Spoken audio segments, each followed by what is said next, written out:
All You Need to Know is brought to you by no one. No one at all. Welcome to All You Need to Know, the show where you hear about everything and learn about nothing. Here are your hosts, Quinn Eaton and DJ Pig. Welcome into this episode of All You Need to Know. My name is Quinn Eaton, and with me today, our NFL expert for this episode, Matt Fitzgerald. Matt, what's going on? What's up, Quinn? Happy to be back on the show, man. Second year in a row, I NFL know. preview show.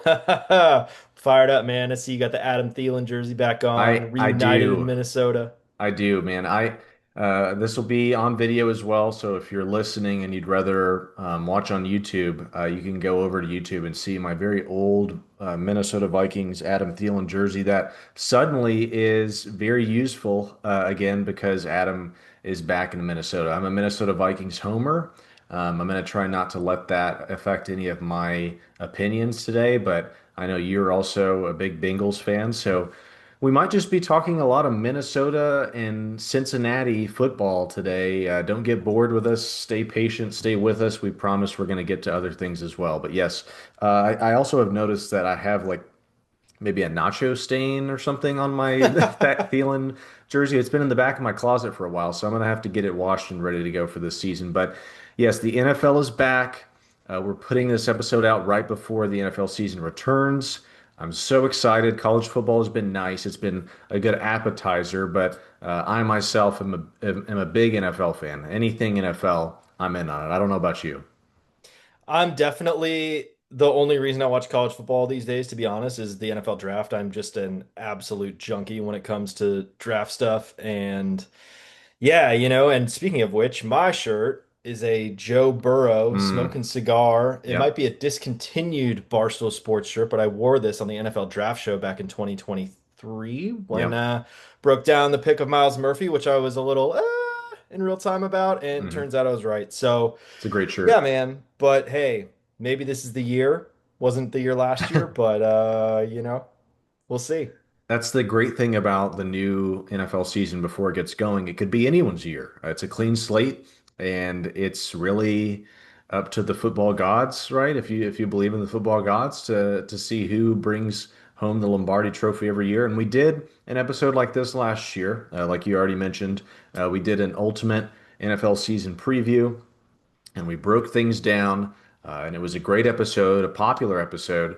And I also need to point out that we're not like other sports media entities where we just throw out predictions and hot takes and we never revisit them. We hold ourselves accountable. I believe last year, after the NFL season was over, we came back and said, here's how we did on our picks and what we got right, what we got wrong. And I think we did pretty good. So, with that being said, I don't want to jinx anything, but maybe listen to us, throw some parlays together. I'm not a financial expert by any means, and I'm not saying that you have to, but I think people would have done pretty well if they would have followed our lead last year. We both agreed that the 49ers were not going to make the playoffs. The whole Ayuk situation was weird going into the year. Christian McCaffrey, that turned out to kind of Hmm. play out. And I bet you could have got him at 2-1 maybe to Yep, to miss the playoffs. So exactly. hey, I think that was our big pick last year. So we might have another big pick coming up in this episode. Matt, we've got a lot to get to. Do you want to go ahead and get to it? We ready? yeah, yeah, man, let's get going. Fire All away. right. This is episode 376. Today's topic, AYN2K's Ultimate 2025-2026 NFL Season Preview.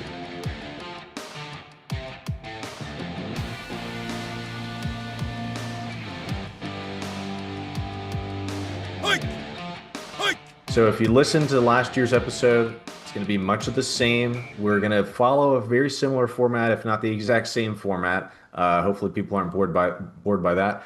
I'll go ahead and tell people what we're going to do, just so they know what to expect out of this episode, Matt. We're going to talk sleeper teams. We're going to talk regression candidates, teams that might have done okay or done well last year that we predict will come back to earth a bit. Then we're going to go through each NFL division, pick our winners for each division. That kind of gives us our playoff teams. We might talk a little bit about that, but de facto, whoever we say is going to win their division, that's how the playoffs work. You win your division, you make the playoffs. There's some wild cards, obviously. We'll predict a Super Bowl matchup. Who wins the NFL Lombardi Trophy this year? Go through some major award candidates, and then my favorite part of the episode, we give really hot takes. And I don't think mine are as hot as they were last year, but I still feel good about them. So stick around, make sure you stay for the hot takes at the end of the episode. But Matt, I'm going to let you kick it off. I think we said we were both going to pick two sleeper teams, two regression candidates. If you have more than that, that's perfectly fine. But let's hear NFL expert Matt Fitzgerald's sleeper teams for this NFL season. All right, buddy. So here we go. I've got the Atlanta Falcons and the Okay. Miami Dolphins. Wow. Okay. Yeah. So with the Falcons, I just feel like last year they were kind of rolling. I was watching the Netflix quarterback series and they were 5-2, 5-3, kind of 6-3, somewhere up there when Kirk Cousins was starting out the year, and then he Hmm. got hurt, and you could really see behind the scenes of that show. He was really banged up. I mean, that shoulder of his Yeah. was kind of dead, and I think people are kind of sleeping on him. I'm actually surprised that nobody picked him up to Right. start for them or something like the Hmm. Browns with Stefanski, with that sort of shared history in Minnesota, as you know. I agree. But the Falcons, man, Michael Penix Jr. He is getting compared out of training camp. I saw this report from Albert Breer, who's the MMQB sort of insider, big training camp tour nationally. And Raheem Morris is kind of the head of the staff with Zach Robinson. They all come from the Rams. They're comparing him to Matthew Stafford in terms of like arm strength, ability to process post snap on the field, what he's seeing. And it's just a fascinating, like, big That. time, big play offense. You've got all this downfield ability that you didn't necessarily have with Kirk Cousins, Hmm. and you have Bijan Robinson in the backfield. And I just think A stud. he's poised to probably lead the league in rushing. I think he was second last year, Hmm. and I think it's only going to open up because Penix can push things so vertically.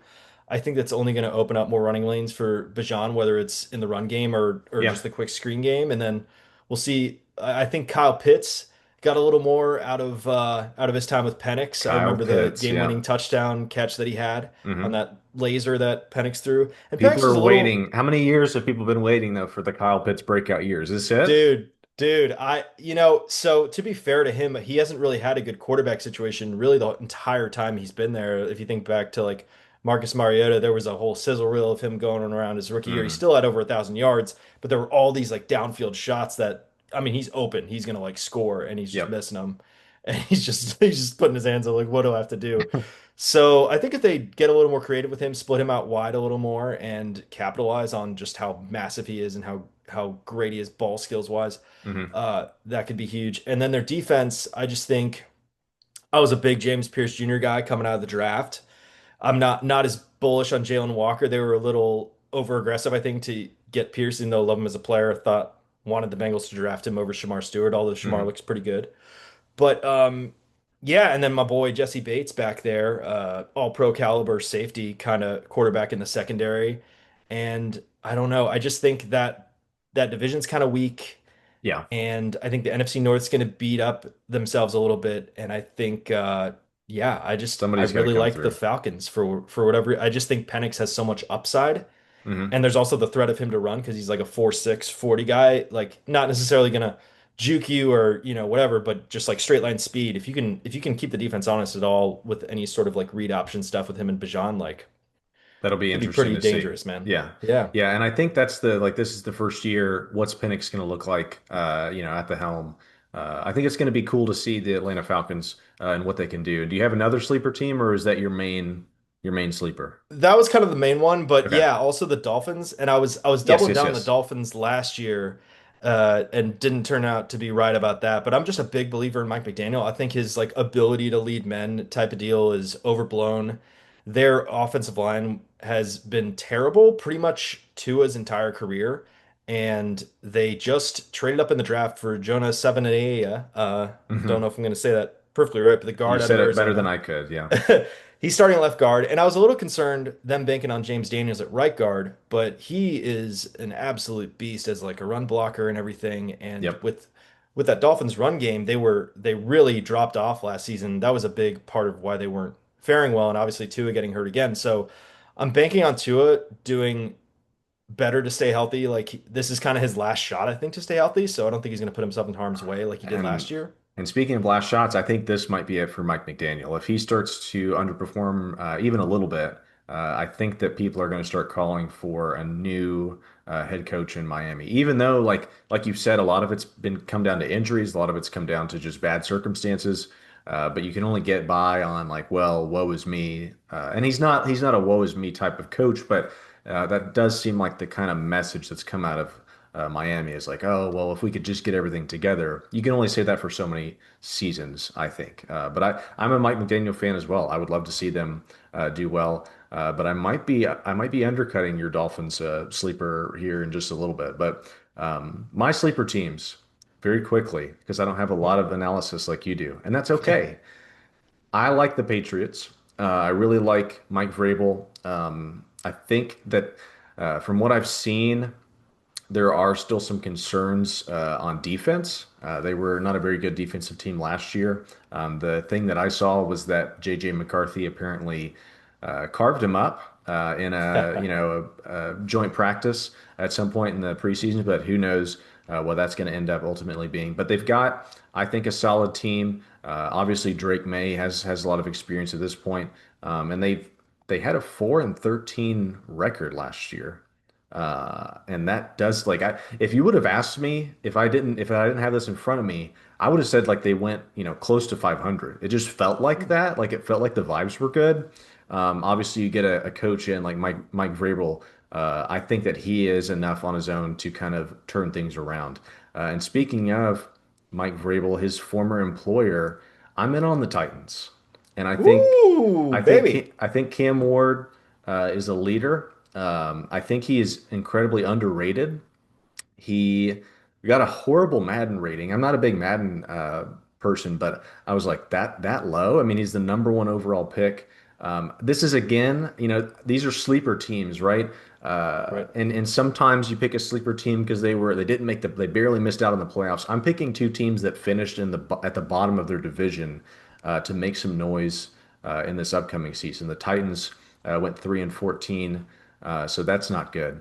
But this is probably a bit of a rebuilding year, but I think that the Titans are going to be better than what people would assume. And obviously, they've got new coaching staffs and stuff in there that I believe will help Cam Ward develop. Will Levis is out of there. That's the only bad part is that there aren't going to be the Will Levis memes that were so frequent last year. That was a great storyline. But those are my two, the Patriots and the Titans, for my sleepers. Yeah. Yeah. So just to add a little bit onto the Dolphins, the fact that they got Minka Fitzpatrick in that trade, they're really deep off the edge with Chop Robinson, Jalen Phillips, Bradley Chubb. They just signed Matthew Judon. Their first round pick, Kenneth Grant. He's like a massive sort of anchor on the front. And so I think their defense is going to be better than people Hmm. expect. I hear you on the Patriots. Like there's a new energy around there with Vrabel. Obviously, he brings a lot of credibility as a coach, and they've got Josh McDaniels back as offensive coordinator. Yeah. Good old reliable Josh Hmm. McDaniels. But I can see Drake May taking a step forward. Their defense kind of overperforming their talent. That's what Vrabel did a lot of in Tennessee. And speaking of the Titans, I think Cam Ward's a stud, man. Like he's probably the least sort of ballyhooed number one overall pick in recent It's been memory. weird. Yeah. And the AFC South, man, it's kind of a wide open thing. And you said last year the Commanders were kind of a sleeper team of yours, and they darn near went worst to first And that's just in literally riding the AD. back of a rookie quarterback. And that's like you said, we'll talk divisions here in a second, but like Texans, Colts, Jags, Titans, like someone has to come out of that. Right. Could the Titans, beat up on some? And I think obviously people are expecting the Texans to kind of come back this season after a down year, at least as far as expectations go. People thought the Texans would be a lot better last year. But yeah, like that might just be the Titans benefit from being in that division. Or we could revisit this in a couple of months and be like, wow, the Titans still suck. But that's the great thing about preseason shows. And speaking of sucking, Matt, regression candidates. I'm going to go first. Go for it. because one of my regression candidates is the Dolphins. I think that there is so much pressure around Mike McDaniel and Tua to put together a season to reach their potential, that might be too much to overcome. I know that I think the running back room is getting healthier, but they've had a lot of issues with keeping running backs healthy. Devon Achan or Achane, however you want to say it, Yep, yep. he is remarkable. I still think he'd be a great guy to have on a fantasy team, but they've got a lot of pieces, like you've mentioned, that are it's like I've seen every single year. The Dolphins on paper should be like, wow, that's a team, like, just however many years ago they were a team that scored over 70 points. Like, they're capable of doing such great things, but I think that this is the year where it blows up. Mike McDaniel gets fired. That's not a hot take. I guess it could be, but I think that this could spell trouble for the Dolphins. And I mean, regression. They went 8-9 last year. I don't know what that necessarily means, Right. but I think I see them as another middle of the pack team. And another regression candidate that I have that a lot of people are also jumping on, the Detroit Lions, and that's just because they've lost. They still have Dan the Man Campbell at head coach, but their offensive coordinator, their defensive coordinator are elsewhere. I think that that is going to show, and I think when you look at the NFC North, like, I've heard Lions fans being so frustrated that the one time that they are actually really good, the rest of the division is also really good. And this could be a bloodbath in the NFC North. It feels like it's been like that for the past couple of years. But Lions, Vikings, Packers, Bears, I don't know. I mean, I really don't know. We'll get to division winners in a second, but the Lions went 15-2 last year, obviously fell short. Is the window closed? I'm saying it is. I'm saying that they're slowly going to start. Maybe not slowly. They might have a big precipitous drop this year. So those are my two regression candidates. That's spicy, man. I love it. Yeah, I totally see where you're coming from on the Dolphins. That they're, a couple injuries away. I mean, a lot of teams are a couple injuries away, right? Hmm. But it could get, yeah, there's no question there's a lot of pressure, and I think that's a popular sort of take is like, is Mike McDaniel, you know, if things start to go sideways, he might be the first head coach on the chopping block. So, but yeah, speaking of injuries that could derail a team, jump into my first Hmm. regression candidate is the Houston Texans. Yep. So they're counting on a rookie left tackle. They traded away Laramie Tunsil, obviously, to the Commanders, which helps them a lot. And they're counting on a couple rookie receivers, Jaden Higgins, Jalen Noel from Iowa State, to step up big. It's a new offense for CJ Stroud. The rest of the O line is super suspect. I was looking at their defensive tackle and linebacker, so like kind of the gut of their defense. It's pretty suspect, man. Hmm. It's not great. And D'Amico Ryans can kind of elevate that unit similar to what Vrabel does for his teams. But I love their secondary. Derek Stingley, Jalen Petrie, um, all those guys, studs everywhere. Kamar Lassiter. But they're pretty thin. Last I looked, they have two healthy safeties on the active roster. And if you get an injury anywhere back there, anywhere up front, you obviously have the two really good defensive ends, Will Anderson Jr. and his name escapes me at the minute. Is it Jonathan Grenard? No, sorry, Daniil Hunter. Yeah. Daniil Hunter, your boy, The former former Viking. Viking, yeah.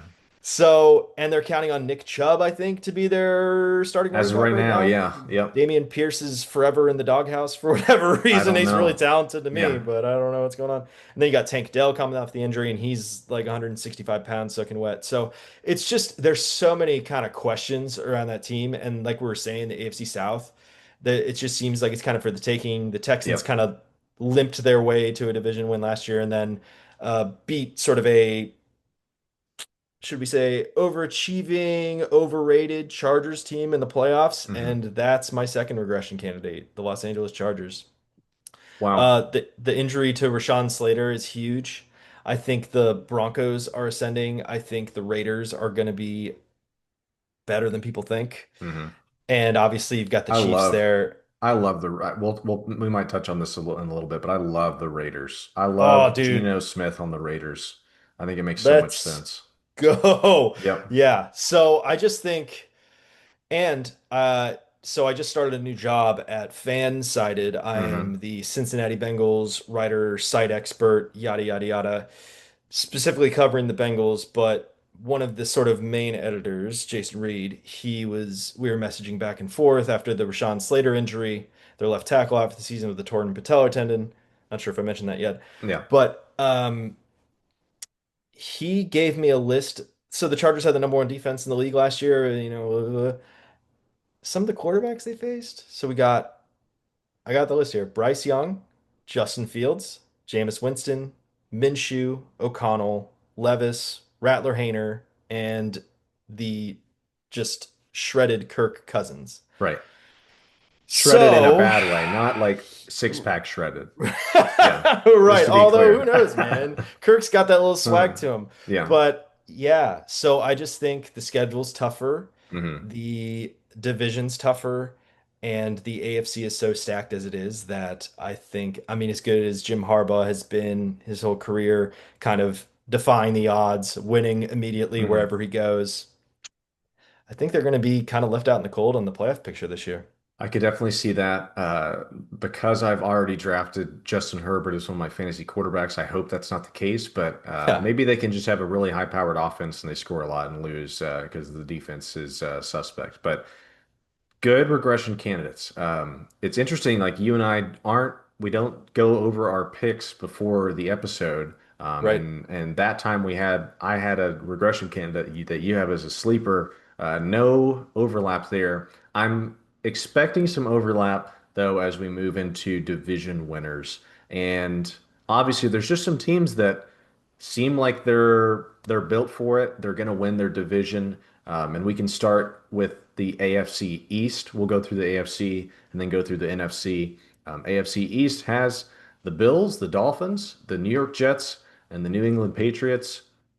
I've got the Bills. I don't see any other team winning the AFC East this year. Nope. I think they're like minus 200 to win the Yep. division at the sports books. It's just a no-brainer. I'm not totally bought in on their whole team, but like you said, the rest of the division, I just don't think they're ready to kind of seize the crown. And Josh Allen is just, he's Josh Allen. He's What can you Josh Allen. say? And So, I'm interested to see the New York Jets. sure. Justin Fields, with still a lot of really talented pieces on the offense. I don't know much about the defense. I'll be honest with you, Matt. I'm not going to act like I do. But I mean, I don't see any other team winning the AFC East except for the Bills because, and Yeah. I just hope to the good Lord that Josh Allen doesn't have to meet up against Patrick Mahomes at some point. But that's inevitable, it seems like.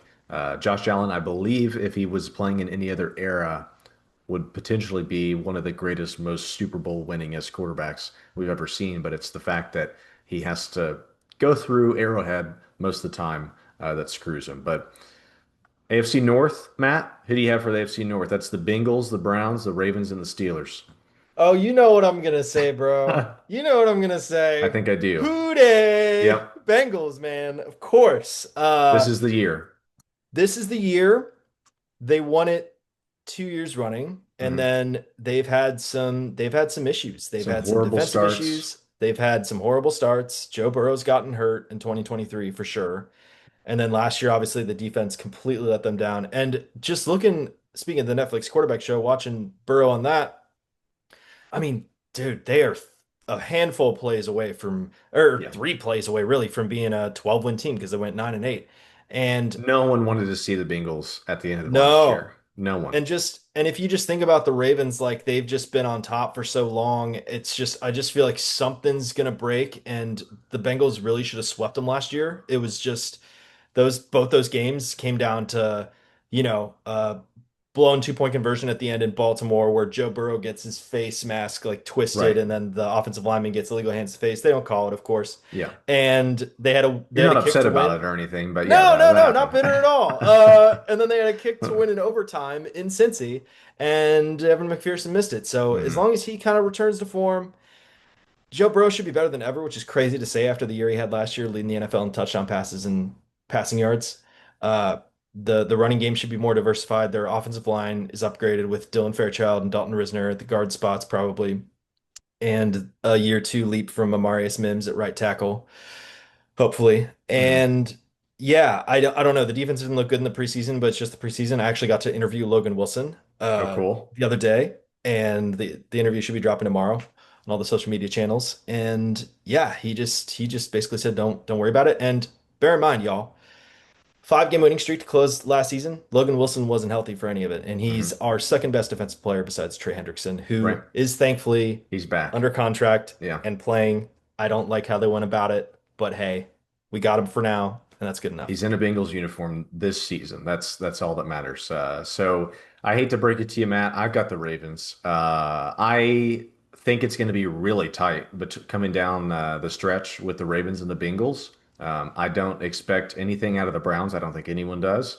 And the Steelers with Aaron Rodgers, an interesting story, but still, it's a tough division for Rodgers to go into and try to, I guess gather up enough magic to make one more playoff run. I think he said that this is probably it for him, and it's a tough division to be it for him for his last year.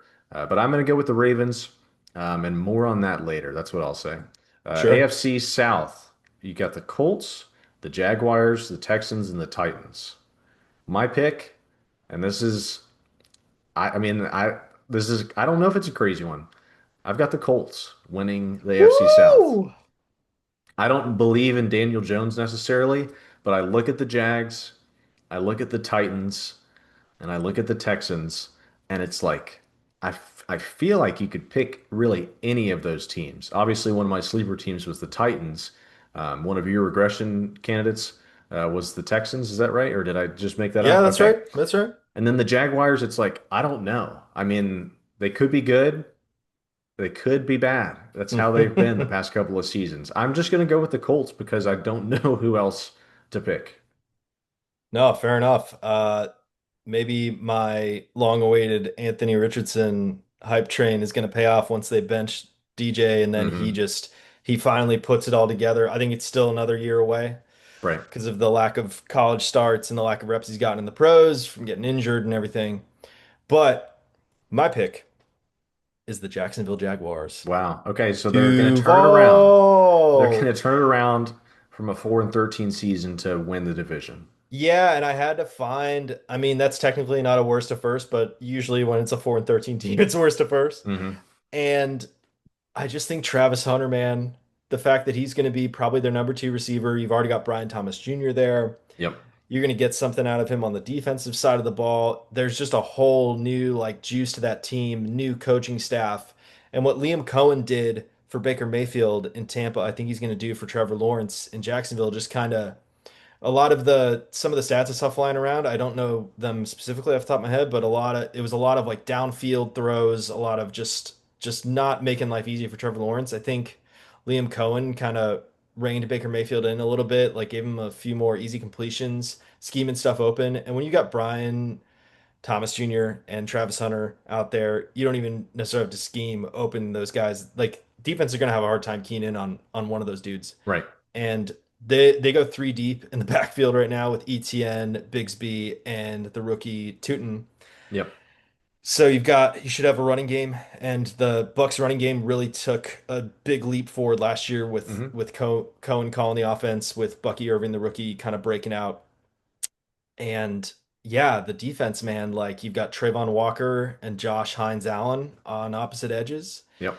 And yeah, I mean, like you said, the division's kind of wide open. And I was at a golf outing in Denver this past Sunday, and it was sponsored by Denver Sports Radio. And Mark Schlereth was like sitting at my table at the dinner party afterwards, and he was kind of talking up the Jaguars, and I was starting to kind of buy it. I didn't You're really a think believer. about them before, and I was Yeah. just like, you know what, you might be onto something. It certainly could all come together, and it would be a story, right? To go from 4-13 to winning the division. I'm just looking at it as like the Colts were, you know, around 500 all of last season. Maybe Daniel Jones being there will help. Maybe, like you said, Anthony Richardson being awoken through this whole process could do the trick. But the Jags are certainly going to be entertaining to watch. Travis Hunter, I mean, we're still have yet to see if he can play both sides of the ball, but I think all intentions are is he's going to, and that's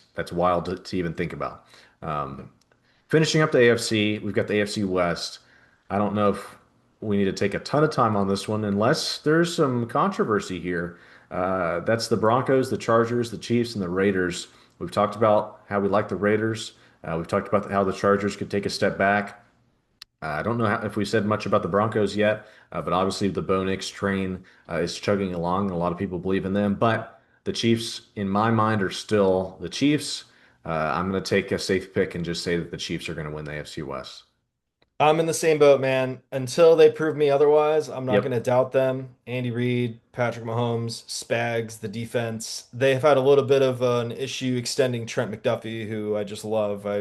Coming out of the draft, I had Yeah. him top 8 big board or something. He just reminded me a lot of Tyrann Mathieu when he was Mhm. coming out, and he obviously hasn't had the injury issues to date. And then So, You've got the Rice suspension too, which I think will be big. But the Chiefs definitely seem to always have a next man up mentality. I'm sure yeah. they can fill the gaps until Rice comes back. But yeah, you can't bet against the Chiefs, right? I mean, we just have to assume that they're going to continue to do their thing until they don't. And Yeah, I obviously, agree. Taylor Swift, I don't know if we want to mention her, but it's like there's the magic to already get things going, storybook. I don't want to talk about it anymore, Matt. I'm sorry that I even brought it up. But Nah. how about we go to the Gonna trigger a lot of NFC? people, man. Yeah, I know. Yeah, yeah, How, yeah, yeah, how about yeah. we go to the NFC and Yeah, move sure, right sure. along? No Let's worries. go NFC East first. We've got Commanders, Cowboys, Eagles, Giants. I didn't do this on purpose, but back-to-back divisions here where it does seem like there is one easy pick. However, last year the Commanders showed a lot of talent. They showed a lot of the fact that they're a real team, and they might have shown up a little bit early, but they're there. No one wanted to see them at the end of the last season either. But I'm going to stick with the Eagles and say that they will win the NFC East. Yeah, I'm not going to push back on that. I thought about maybe the Commanders. I also thought about the Commanders as a regression candidate. I thought that Yeah. was maybe a little too, Jaden Daniels is such a stud, and just the culture they've built there in such a short time under Dan Quinn, and they've got veteran leaders like Bobby Wagner up in there and Terry McLaurin. The whole contract situation is resolved, so I think they're still going to be fine. But yeah, the Mhm. Eagles, they just have the best roster in football. They got, I mean, I wanted the Bengals to draft both Quinyon Mitchell and Cooper DeJean last year, and they just stepped in right away and were ready to roll and Right. played it like a Pro Bowl caliber level at Mhm. least. So then you got Jalen Carter up front. They did lose some guys on the front seven, but Zach Bond's back. He's like a first team All Pro linebacker or whatever, and they drafted Jihad Campbell in the first round to kind of compensate for Nakobe Dean's injury. And the O line should still be fine. You still got AJ Brown, Devontae Smith on the outside at receiver, and Saquon obviously in the backfield. And whatever you think about Jalen Hurts, they got the tush push, they got the mojo. I mean, hard to go against him. Right. And that's what like they didn't I don't know if they made any there's no splashy moves, but they didn't necessarily lose much. And obviously last season worked out pretty well for them. They're Yeah. the reigning champions. It's hard to repeat. The Chiefs have done it. And they tried to go for three last year and it didn't work out.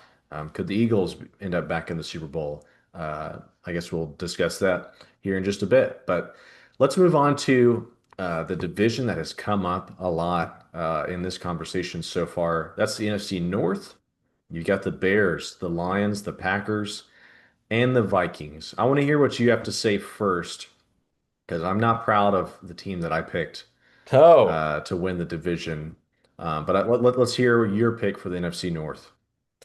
so in line with the latest breaking news in the NFL, Micah Parsons getting traded to the Packers, I think that pushes them over the top. They had sort of a down year last year, if you like, and Jordan Love was hurt the entire season. Hmm. And they won, I believe, 11 games. Is that right? At least 10. 11-6 is the record Yeah, that's last what I year. Yeah. thought. Yeah. And in a division where you had the Vikings going 14-3 and the Lions going 15-2, now you add Micah Parsons in the mix, all the buzz out of training camp with Matthew Golden, their first round pick at wide receiver, Yeah. who they finally picked a receiver in the first round, first time in forever. Hmm.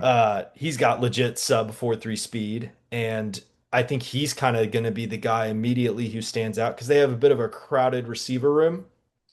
I think he's going to stand out right away. They got two legit tight ends in Kraft and Musgrave, and Josh Jacobs is still there in the backfield. I think Jordan Love, a healthy Jordan Love, he just had the thumb issue or whatever, but he's going to be ready to roll for week one. All indications are. And yeah, man, I just think everything else is a little shaky in that division. Like you said, the Lions might take a step back. The Vikings with JJ McCarthy, what are they getting out of him? And then the Bears with Ben Johnson, Caleb Williams, it seems pretty like rocky so far. And I don't love the talent across the board on defense necessarily. So yeah, man, I'm really in on the Packers. That's my pick as well. And like I said, I'm not proud of it, but I'm just trying to look at those four teams and discern, okay, will the Lions take a step back? I think that they will. Will the Bears be able to finally put it all together? I don't know. I mean, we've seen Caleb Williams in the NFL for a season, and now he's coming back. Maybe that experience will aid him in his sophomore season. But at the end of the day, like I don't know if he's the answer for the Bears. And speaking of whether or not we know the who the answer is JJ McCarthy the guy that the Minnesota Vikings have been waiting for to make the Vikings a Super Bowl contender for the foreseeable future? It really is that simple. I think it lies on what JJ McCarthy looks like. I think if he's even a game manager, I think the Vikings will be solid, but the Minnesota Vikings have such a hard schedule. Um, it's really tough. Like it's like welcome to the NFL, JJ. You get to sit behind Sam Darnold last year. Uh, here's one of the harder schedules, in my opinion, in the NFL.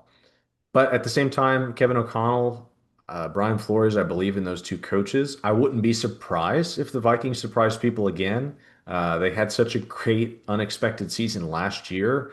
And I typically get scared when good things happen. That means that something bad has to happen.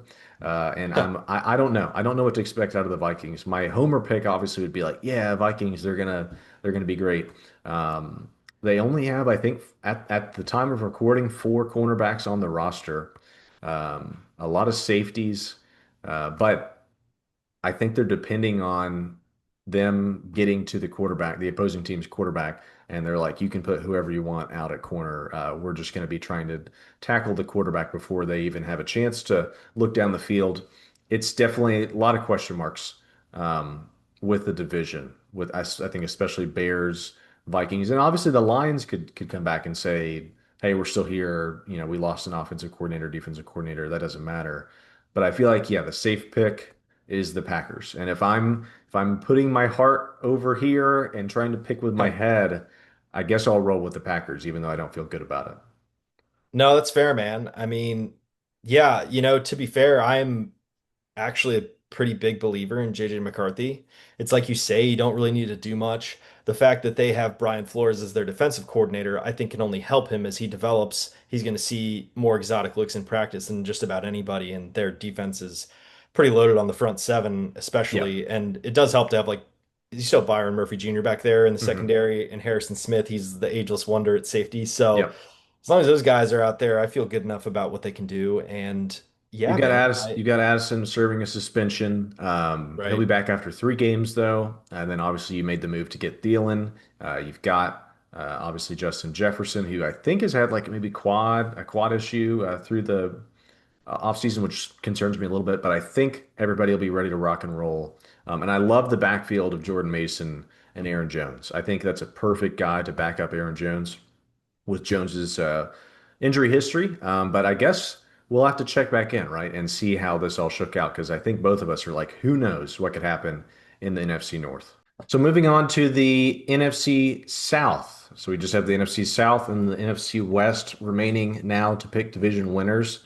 But first, the South, we've got the Tampa Bay Buccaneers, the Atlanta Falcons, the Carolina Panthers, and the New Orleans Saints. We can just go ahead and throw the Saints out. They're going to be terrible, just like they were last year. After what? Didn't they start 2-0, the Saints? They And were rolling. They were and rolling, and and then they had all then those injuries, man. and It it was was bad. just crazy. But no one's expecting the Saints to do much this season, which leaves three other teams My division pick for the NFC South, Matt, is the Tampa Bay Buccaneers. Yeah, man. I'm going with the Bucks too. I know I called out the Falcons as a sleeper team. I think they could make it interesting, but yeah, I think the Panthers are still a year away. Still not quite sure what we're getting out of Bryce Young, and then obviously, like you said, the Saints. Just yeah, it's a total rebuild overhaul Hmm. thing there. All that kicking the salary cap can down the road every year is gonna really rear its ugly head here. Yep. But yeah, I mean, the Bucks, they also had cluster injuries last year. They nearly beat the Commanders in the playoffs. Baker Mayfield had an excellent season. I believe their pass game coordinator from last year is taking over as offensive coordinator, so it's not a complete, systemic overhaul in that way.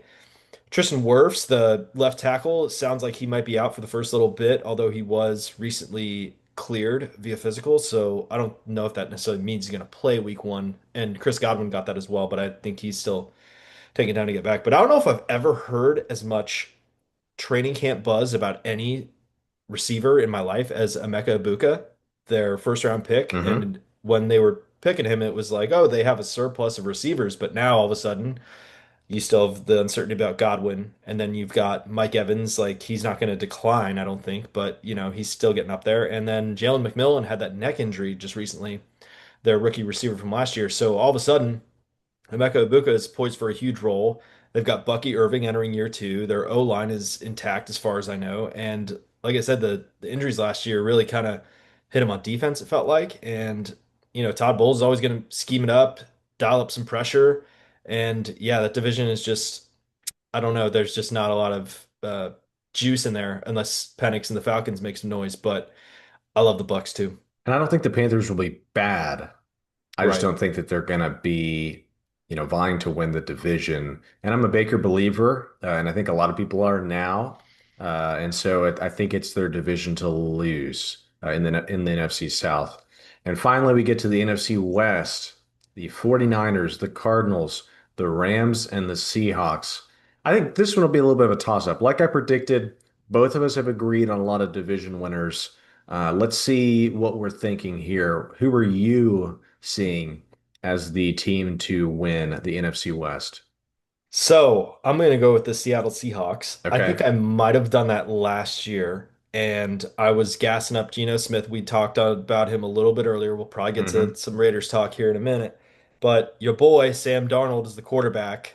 They've got a bit of a Shanahan O'Connell-esque style offense with Clint Kubiak, who during that crazy Saints run, the 2-0 start before they got super injured, he was the play caller. And people were saying, I mean, talk about early season overreactions in the NFL. People were saying after week two, they're like, give him a head coaching job, like, get him Hmm. out of there, sort of thing. And so here he is in Seattle. You've got Mike McDonald, most of the core, if not all of the core on defense is back. Year two in that system, super complex, but you've got the continuity there. The O line should be a little improved, and then as long as Kenneth Walker can stay a little healthier this year, they've got Zach Charbonnet in the backfield as well.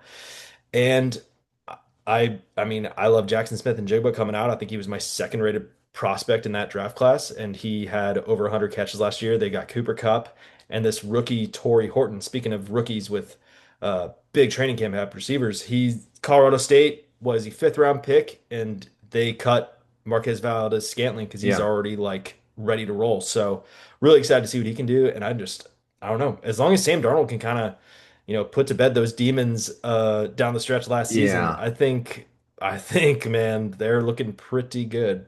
And all I'll say is as long as the Seahawks don't have to win their final game to win the division, I think that Mm. they definitely have a solid squad. I'm a Sam Darnold believer up until the lights get really bright. Wish him Yeah. the best. Hopefully he does well in Seattle. Um, there are some question marks around the Rams. There are some question marks around the 49ers.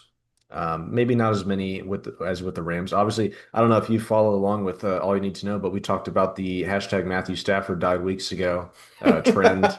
We really Yeah. enjoyed that. He's alive. I mentioned that I saw him. I saw the fact that he was alive very much last year whenever I was in the fetal position in my living room as the Rams beat the Vikings. So, Right. but that being said, my pick to win the division, sneaky one potentially, the Cardinals. Woo! I they've always been right there, and obviously still a lot of question marks around Kyler Murray. I'm pointing out other question marks with other teams. I the I don't know. This one is a tricky one because it does feel like any of the four teams could put together a season that could win in the division.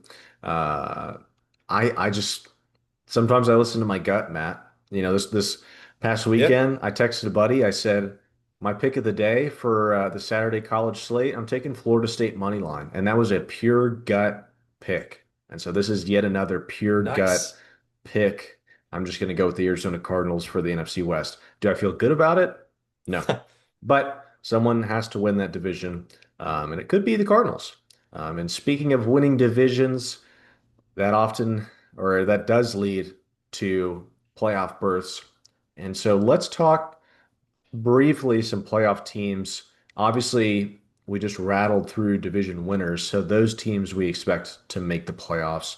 Are there any that we didn't mention as a division winner that we see as making the playoffs? Mine would be the Commanders, obviously. Mhm. That's the first one that comes to mind for me. But any other choices for you, Matt? Yeah, I mean, I could just rattle through some of the wild card teams in Yeah. the AFC. So, since I had the Bengals win the North, I've got the Ravens in that 5 seed pretty Yep. solidly. I think they could easily beat the Jags in round one because I'd have them as the fourth seed because of the Hmm. AFC South being kind of yeah. Yep. And then the Broncos and Dolphins rounding out the playoff teams in the AFC. And usually, like every year, there's at least four new teams, often more, in the playoffs. Hmm. So I kind of bake that into some of my playoff predictions. But for me, just missing the cut in the AFC is Steelers and Raiders. Um, I don't know if you want to talk more about that in a second, but I can just say that like I said, the Falcons sleeper team have them in the NFC playoffs. Vikings, I believe in JJ McCarthy enough to get them at least that far in the wild card, and then the Commanders in the wild card as well, just because, I have a hard time believing that year two Jaden Daniels, like they're going to regress enough to miss the playoffs from where they Right. were. And I mean, again, I think we're in agreement mainly for those wild card teams. I think there's the NFC West could be a really good division. It could be a really bad division. It could be, like another version of the NFC North where like the teams, not every team can make the playoffs just because they're cannibalizing themselves as they play each other throughout the season. But I'm in agreement there. Do you do any, or if you want to talk a little Raiders, I'd be happy to do that because, like I said earlier, it just seems like a great fit. It seems like things have finally come together. And obviously, I'm a fan of Geno Smith. I don't know of anybody who isn't. The story that he's had has been remarkable to watch. And what is he had the famous saying about they wrote me off, but I didn't write back. And then Heck yeah. there was another saying that he dropped, or a quote that he dropped whenever he went to the oh, here we go. I got it. Whenever he went to the Raiders, he said, I didn't come to Vegas to roll the dice. I came to run the table. And that is such another good Geno Smith saying. Oh If my you're just going God. off quotes alone, the Raiders could be really good. Dude, the vibes are Hmm. immaculate in Vegas, man. Pete Carroll coming in with that youthful old man energy, Hmm. just the whole kind of tide seems to shit. Like he's so perfect for the Raiders kind of brand and what they want to be about. Just the enthusiasm, the passion of that fan base. You got Brock Bowers. I mean, you could justify him being a number one pick in your fantasy draft, like not number Yep. one overall, but in the first round Yep. just because he's a target monster. And, just, looking at some of the stats with the Seahawks, they were 25th and 30th in pass block and run block win rate in 2023, and then 21st and 28th last year in those categories. And then their defense jumped from 30th to 14th, and they still won 10 games, missed the playoffs. And so, like, Gino's been playing some good ball behind Yeah. some battle lines and not good running games. They were bottom five in rushing offense both of those seasons, Hmm. the past two that he was there. And, they got Ashton Genty in Vegas. So, all those sort of red zone woes that Gino had throwing the ball last year when they couldn't run it inside the 10 or so, you got Genty in there. And you got Brock Bowers kind of as a big target. They got the 6'4" speed demon, size speed rookie. What's his name? Dante Thornton Jr. Hmm. I don't know. It's just a matter of like, do they have enough dudes on defense to kind of get it done? They have my boy Jermaine Pratt, former Bengals linebacker, starting at one of the spots. They've got obviously Max Crosby. It just kind of remains to be seen how that side of the ball plays out. But they could get some shootouts. They could, and they're going to be tough place to play, I bet. And yeah, I don't know. I just love the vibes. I Like, think I do too. Maybe we can our first team all vibes is the uh, Las Vegas Raiders. Maybe yeah, I a like super that. sleeper, whatever you want to call them. I would be happy to see them win some games and surprise some people. And if I think we're good on playoff teams, wild cards, things like that. Let's talk Super Bowl. Let's talk Yep. Super Bowl predictions. Who do you have in your Super Bowl, and who do you have winning the whole thing? I think I have the same prediction as last year, if I'm not mistaken. Okay. The Cincinnati Bengals and the Hmm. Green Bay Packers. Wow. Uh, the Micah Parsons X factor again with the Packers, the fact that Jordan Love's healthy, the fact that they've got maybe, possibly, I mean, it's a lot to count on a rookie to be your number one receiver, but obviously we saw Brian Thomas Jr. last year. Malik Neighbors kind of do that for the Giants. He got a little hurt, but like it's not unheard of for that to happen. And the Packers must have thought a heck of a lot to draft somebody in the first round at wide receiver because they just never do it. Exactly. And, like I said, crowded receiver room, I think he's going to pop. Uh, the defense is just again kind of stacked now that Parsons is there. And they're not big on, trading draft picks or like being super aggressive. So the fact that they did that tells me that they are very confident in what they've got. Yeah. And I think the Packers are just poised to ascend. And the Bengals, man, to me, it's just like it is a little homerism, it is a little bias, but it's easy to have that when you have Joe Burrow and you saw the season he had last year with porous pass protection and a bad defense. If their defense is like anywhere league average and their pass blocking is slightly below average, I'm not asking for the moon here, man. I'm just asking for like competency. Uh, they get in the tournament, they're the only team that's in the AFC proven to be able to go toe to toe with the Chiefs and like actually beat them. And despite some shortcomings on teams past, and I think this is kind of be maybe their best team that they've had in this whole span of Yeah. Joe Burrow's career. And I think people So forget like they were there, like they made it to the yeah, Super Bowl. yeah, And that was one of my favorite Super Bowls to watch because it was like I'm happy with either team winning, the Rams or the Bengals. right. And I think a lot of people thought, oh, the Bengals are going to be here for a while, and they haven't made it back, but this could be the year that they're back in the big game. Yeah, and I think they're going to win it. So we'll And you see. think you're going to But win it. what's Perfect. your prediction, man? I'm dying to hear.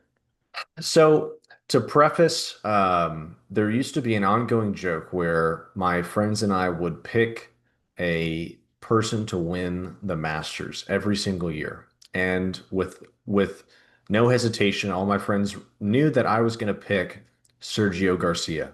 And it was Mm. somewhat of a joke, until he actually won the green jacket. And on that note, I might have spoiled things already.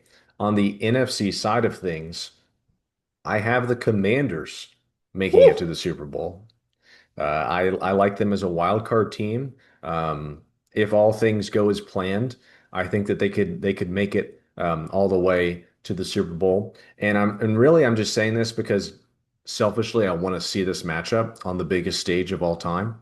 Um, I have the Ravens on the opposite side. So I love a Jaden Daniels, Lamar Jackson Super Bowl. And if what I just said about Sergio Garcia, if people aren't, people might be like, why the hell did you bring up Sergio Garcia? If people aren't following, I'm saying that because I often pick the Ravens to make it to the Super Bowl. I often pick the Ravens to win the Super Bowl.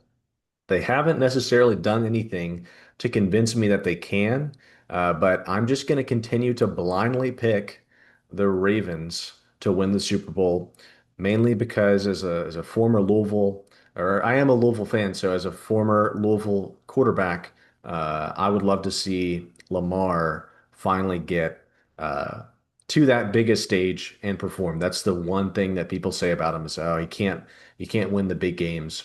I would love for him to see. I would love to see him move past that, win a Lombardi Trophy. Now I know that means, Matt, that the Bengals wouldn't be there, but I think it's good that we had two different Super Bowls there. Yeah. Two Super Bowls that I think people would love to see. So Oh yeah. I guess only time will tell how that works out. Let's get to the major award candidates. Yep. You're going to be more knowledgeable on these. We've got MVP, Offensive Player of the Year, Defensive Player of the Year, Rookie of the Year, Comeback Player of the Year, Coach of the Year. Is that right? Hmm. That's what we're doing? All Yeah, yeah, right. yeah. MVP, I'm going to go first, and you'll like this one. Joe Burrow. Joe Burrow wins MVP. I love it, man. Yep. He's the co-favorite with Lamar. Lamar has won it twice already. I don't think they're going to give it to him a third time, Right. And they even didn't though, give it to like, him last year because they were like, well, he's won this so many times. I guess we'll just give it to Josh Allen. So that's good for right. Joe. If Joe and Lamar are neck and neck, they might be like, well, we haven't given it to Joe, so let's do him. It's very much a narrative-based award, narrative-driven award, and as long as Burrow puts up a similar season as he did last year and they make the playoffs slash win the division, pretty good chance he's going to get it. But I mean, I also like the value. I was just looking at some of the lines because the Burrow and Lamar plus 550, then you've got some longer shots. If the Bucks kind of come out of the NFC South and they make a run, or if they're one seed, two seed, which is possible if they just like take care of business in their division, 2,500 for Baker. Yep. That's a pretty good value. And then I like that. Bo Nix and Michael Penix Jr., man, like the two sort of second year guys on those sort of ascending teams that we've been talking about. Nix is at plus 3,500, Penix is plus 5,500. So if you're gonna take like some long shot flyers, Yeah. it's usually a quarterback. So it's just like, why not take a shot? Because they're kind of the flavor of the new era, sort of, Hmm. so to speak. They're young up and coming players. So like I said, narrative driven award. I think those are pretty good sort of value picks. Lots of good odds there. And are you going with Joe as well? Is that your pick? Yeah, man, I'm going with Joe. Yep. And by all accounts, it's just crazy. I've seen Zach Taylor talk about how he's like gotten even better. This has been his best training camp, and obviously How could he get better? actually made it through healthy Hmm. for the first time in his Maybe that's career, how he can other get than better. Yeah. right, other than COVID and all that. And then just the fact that like Jamar Chase isn't holding out, T. Higgins isn't holding out. They've had all this time to get the reps this offseason, and Hmm. there's all the continuity. They're evolving the offense, the running game specifically around Chase Brown. It's going to help keep defenses more honest and everything. And yeah, man, I mean, Joe is just, he's the truth. What can Yep. you say? I think it's a safe bet. I mean, I really do. We talked earlier. Now, we're not saying to bet these things, but No, no, no. if you were gonna put money down, Joe Burrow might not be the worst guy you could choose for MVP. Right. For Offensive Player of the Year, I've got Bijan Robinson. I think that he can easily, have the most rushing yards in the NFL this season. I was a proud fantasy football owner of him last year, and it's like he was solid last year. He was one of the best running backs in the league. But if he, I would love to see him like, whoa, make that huge step. And I think this could be it. I'm going to go with him. I'm going to roll with him as my offensive player of the year. Yeah, I have a new lady friend in my life, and she was having a fantasy football draft this weekend, and she had the third pick, and we were talking about it, and I gave her a bunch of notes beforehand. Hmm. No, How sweet of she you. she know Yeah. she knows ball Yeah, really right, well, but right. it's just like, but I was just like, if Bajan's there at third overall, Take yo, him. pull the trigger, and so he was, and she got him, and so funny enough, on the odds, Saquon is the favorite again. It's like, well, he just ran for 2,000 yards. Is he really going to do that again? Yeah. And he's plus 750. Bijan's all the way down there at plus 1,400. That's crazy like Hmm. value for how kind of close they are talent wise. And all the factors I said before about the Falcons offense, Penix opening it up vertically with the threat to run himself, I think it's only going to help him just flourish even more. And Jamar Chase is plus 850, but he just won the Triple Crown. That'd be more of like a homer bet for me if I was going to do that. Yeah. But yeah, I totally agree with you, man. Robinson. Sweet. All right, look at us. Okay, so I Yeah. think this is where we'll go off course as far as having the same picks. For my Mhm. defensive player of the year, I'm going with somewhat of a long shot. And this is something that one of my bosses really likes and has, suggested that it might be a good idea. Jonathan Grenard for the Minnesota Woo! Vikings as my defensive player of the year.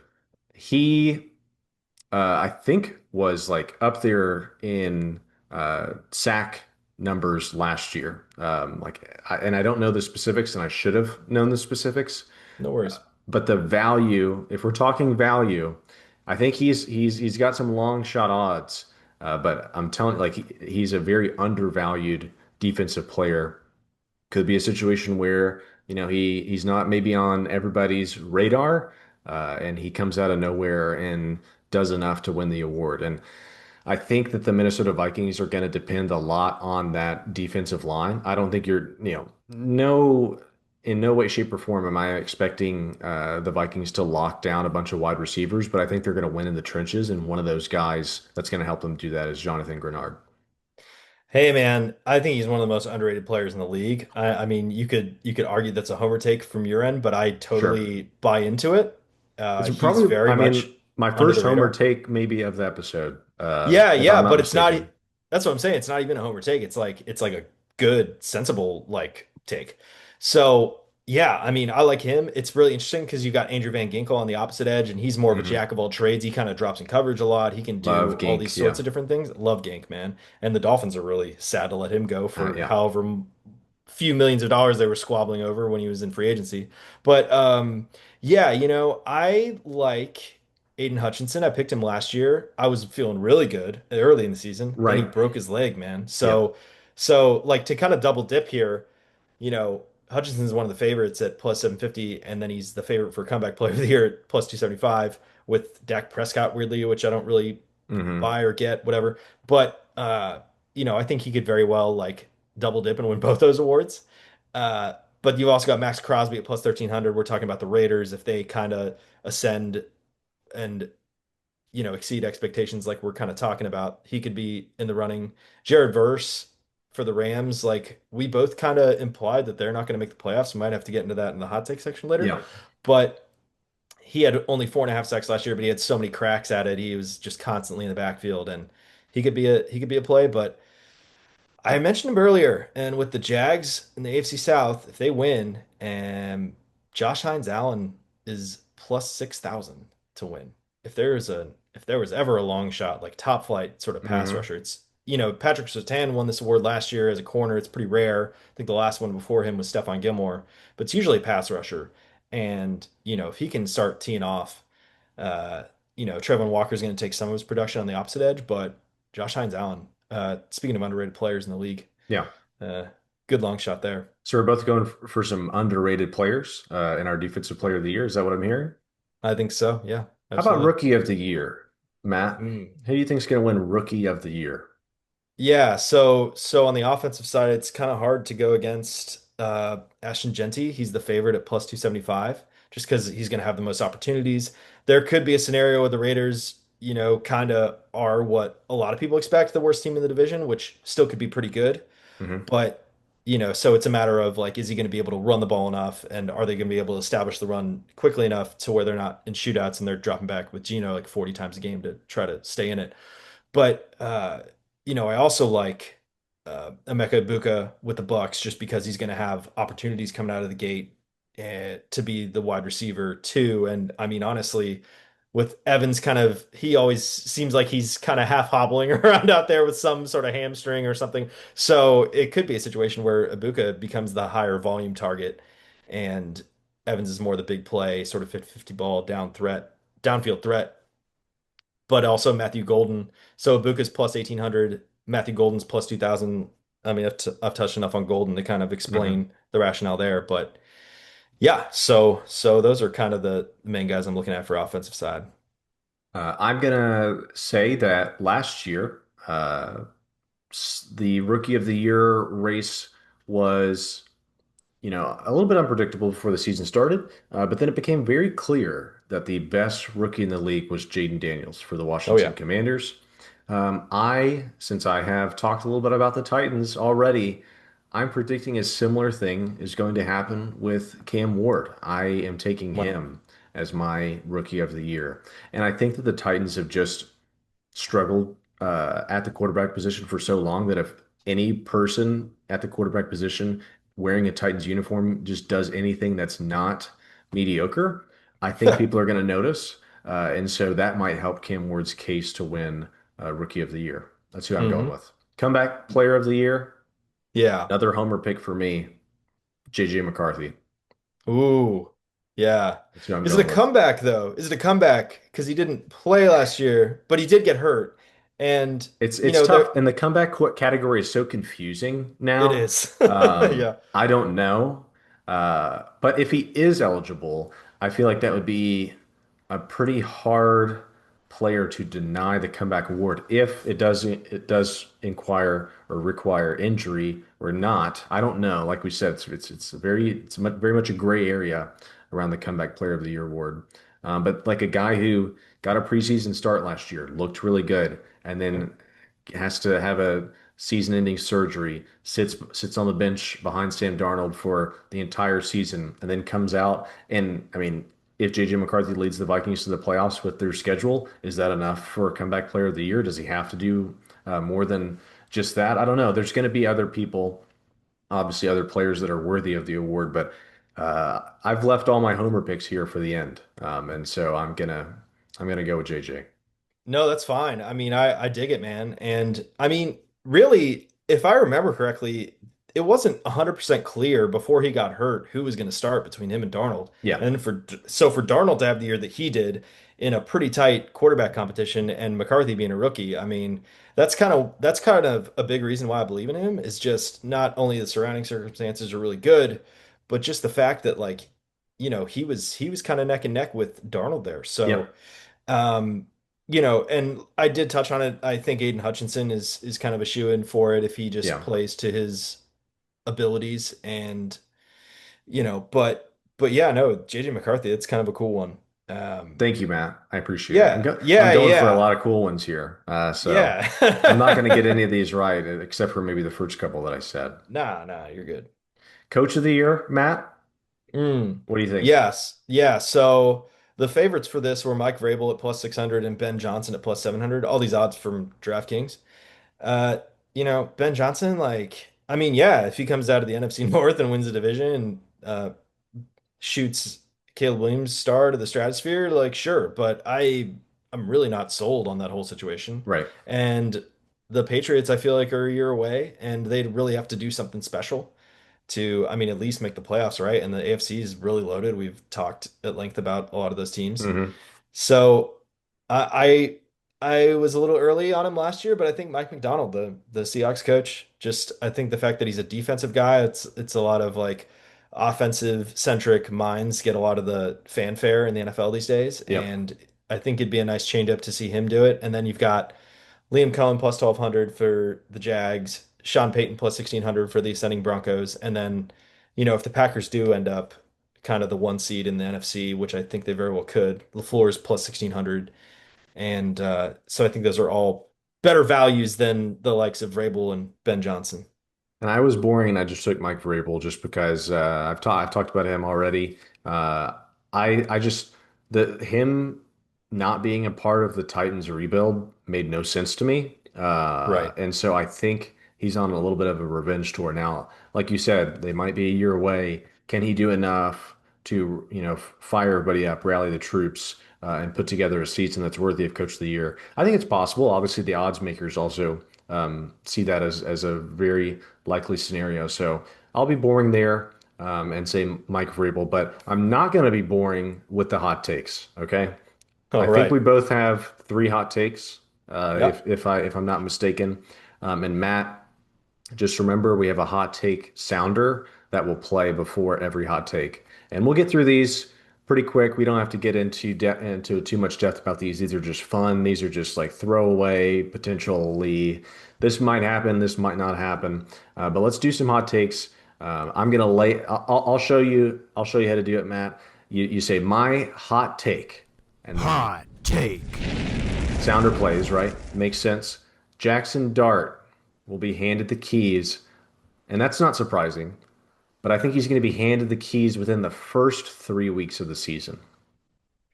Yeah, buddy. I like it. He's looked really good in the preseason. And granted, you can't always go off the preseason. We saw Zach Wilson kind of come out hot with the Jets in the preseason. Then he was like totally in over his head. But I think Jackson Dart has shown enough, sort of like being able to see the field, the fact that he can run and kind of get his way out of trouble. He kind of has that. bigger, thicker build plus athlete. He's got to learn how to Can slide, but once he does Yeah, that, right. yeah, I Yeah, think he'll be no, solid. dude, I think And that's good. I think it's going to be a situation where the Giants, I feel like at this point we know what you have with Russell Wilson, and I don't know Yep. if Russell Wilson just like comes out of the gate and is flat, or if they're losing games, and it's like, why are we playing Russell Wilson? Like, let's see what we have. So that's I don't even know if it's that hot of a take. I feel like, but I specified first 3 weeks of the season. I feel like that makes it somewhat spicy, if I'm not mistaken. But what's your first hot take, Matt? Yeah, that is spicy. My first hot take. Hot take. Good. Mike Tomlin has his first losing season as the coach of the Steelers. Speaking of Wow. Russell Wilson, they Hmm. let Russell Wilson get away. They let Justin Fields get away. They're bringing in Aaron Rodgers. He's aging. He don't want to get hit anymore. They have the pieces they have on defense. The Yeah. bit of a Cam Hayward weird contract Yeah. situation, but I'm not sure the offensive line is good enough. I'm not sure the skill positions are good enough. How much can you really count on DK Metcalf? Like he's a freak, obviously, but just a weird exit from Seattle. Him and Aaron Rodgers. I mean, George Pickens is out of the picture. That would have been the most hilarious like trio Hmm. of passing game, playmaker and quarterback in the league. But yeah, I just think the luck is gonna finally run out on the Steelers a little bit, just with how good the AFC is in general, and the Bengals and Ravens kind of beating them up in the division. So that's my first one there. That's a really good one, and I think that's very possible. We haven't really talked much about the Steelers, and it's crazy to think that there's an Aaron Rodgers team out there that isn't getting talked about a lot, at least not by us, and it doesn't seem like it has the same narrative draw as whenever he was with the Jets. Right. So. It'll be interesting to see him. And I, personally, and I know I'm not supposed to say this as a Vikings fan, I'm a big Rodgers fan. I would love to see him just have like a nice year to go off into the sunset with, but it might not happen. It might have Tomlin's first losing season. That's a good one. My second hot take, Hot take. and this is a weird hot take, just to specify because I don't know how hot it is considering how they finished last year. JJ McCarthy is good. The Vikings make the playoffs. Now, this is where I'm like, they went 14-3 last year. They made the playoffs. Wildly, they were a wild card. Um, but I feel like there's a lot of like, I don't know, people don't know what to expect out of JJ McCarthy. So I'm saying he's going to be solid, and I'm being very hopeful the Vikings are going to make the playoffs. Nice. I love it. And like I said, I'm a big JJ McCarthy believer. Uh, you know, he's got such a good situation around him, and the fact that he was neck and neck with Darnold again Hmm. before the season last year.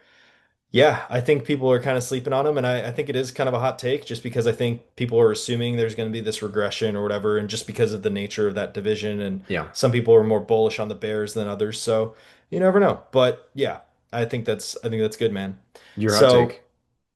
my second hot take. Hot take. Speaking of uncertain quarterback situations, I think there's going to be a team who's needy who trades for Philadelphia Eagles backup quarterback Tanner McKee during the season. That's a good one. That's a good one. He's good.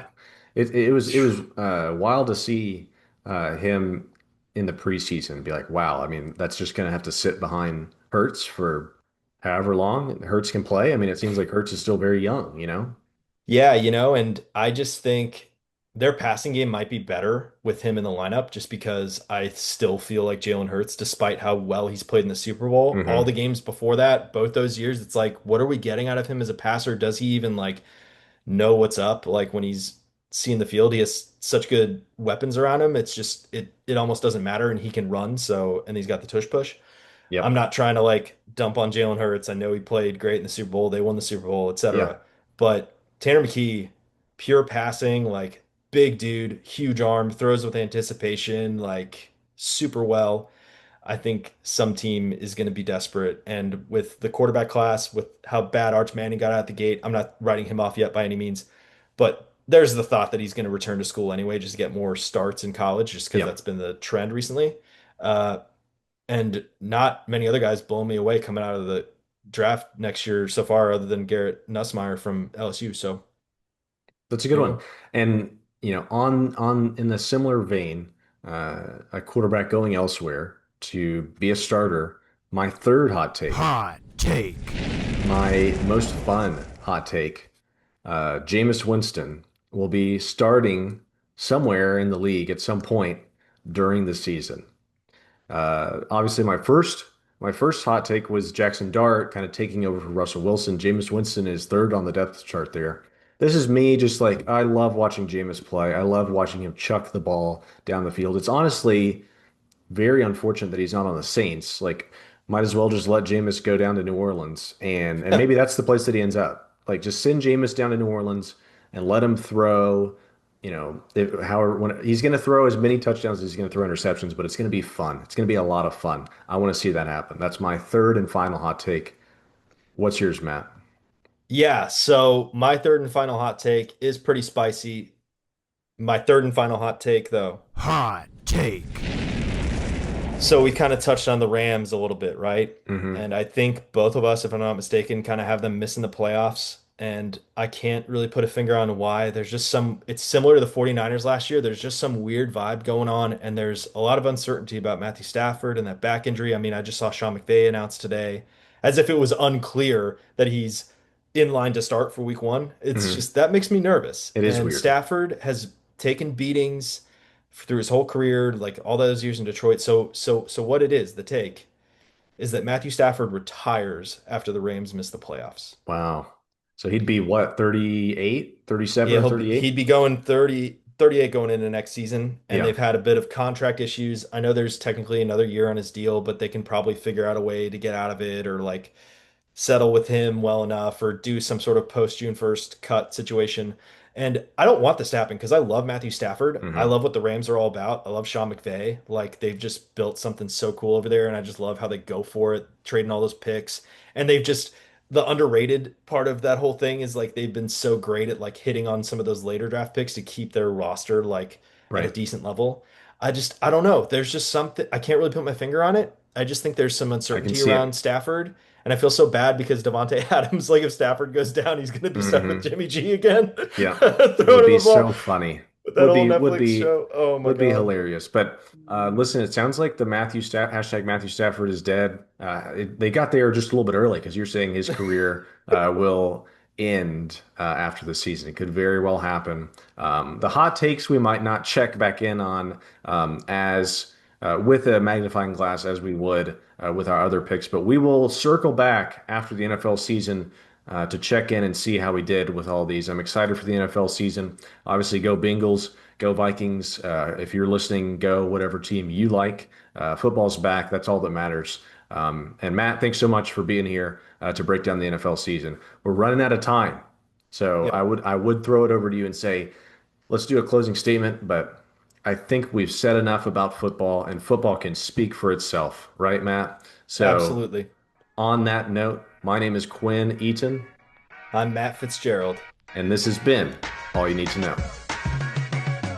This has been All You Need to Know. If you have a topic you would like to hear about, message us on Twitter or Facebook, or send us an email at allyouneedthenumber2know00@gmail.com. Rate, review, and subscribe on Apple Podcasts, and tune in every Wednesday because here at AYN2K, we've got you covered.